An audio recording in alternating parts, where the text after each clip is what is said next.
कांगर भाई आते आते कांगर भाई आया तेरे शहर में रांझा तेरा।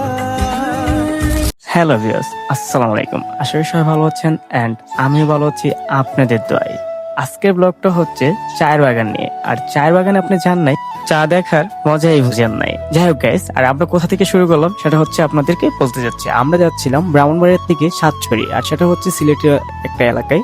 সেটা সিলেটের হবিগঞ্জ জেলায় অবস্থিত। আর সেটা হচ্ছে সাতছড়ি একটা জাতীয় উদ্যান আছে, সেখানে আমরা উপস্থিত হই।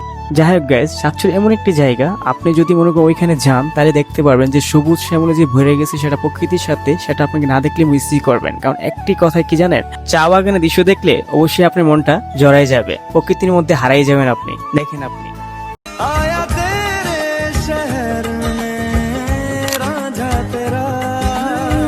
शीश महल मुझको सुहाए तुझ संग सूखी रोटी खाए मन मस्त मगन बस तेरा नाम दोहरा। आया तेरे शहर में रांझा तेरा। शीश महल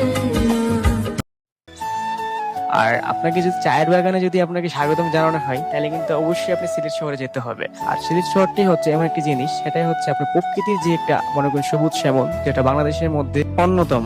আর যাই হোক গাইস, আমরা প্রথমত চাচ্ছিলাম আমাদের ভান্ডারিয়া শহর থেকে ভাতুরগড় থেকে তেল নিয়ে চলে যাই আমরা এই শেখ হাসিনা ব্রিজ দিয়ে। শেখ হাসিনা ব্রিজটা এখনো নাম রেখেছি, কিন্তু সেই ব্রিজটাকে নাম করা হয় মুক্ত নামে। যাই হোক গাইস, আর আমরা এই সেখানে যাওয়ার প্রতীক হয়েছিল বৃষ্টি, আর বৃষ্টির কারণে ওয়েদারটা ছিল একটু ঠান্ডা মেজাজি, আর এই জন্য আমাদেরকে মনে করেন যেতে ভালোই লাগতেছিল। আর সাথে আমরা অনেকগুলো গাড়ি ছিল, তাই আমরা একটু ভয় ভয় করতেছিল, আর সাথে অনেকগুলো গাড়িকে আমরা হারিয়ে ফেলি মাঝ রাস্তায়, তার জন্য আমাদের ভাগ হয়ে যায় দুইটা।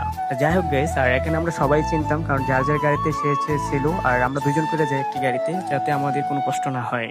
আর প্রত্যেকটা জিনিস হচ্ছে কি, আপনি যদি মনে করেন একটা ট্যুর যেতে হলে অবশ্যই আপনাকে সবাই নিয়ম শৃঙ্খলা মেনেই চলতে হয়, কিন্তু আমাদের সেই নিয়ম শৃঙ্খলার মাঝে কিছুটা ঘাটতি ছিল, তার জন্য আমরা কিছু গাড়ি মনে করেন আগ পিছ হতে গিয়ে সবাইকে হারাই ফেলি।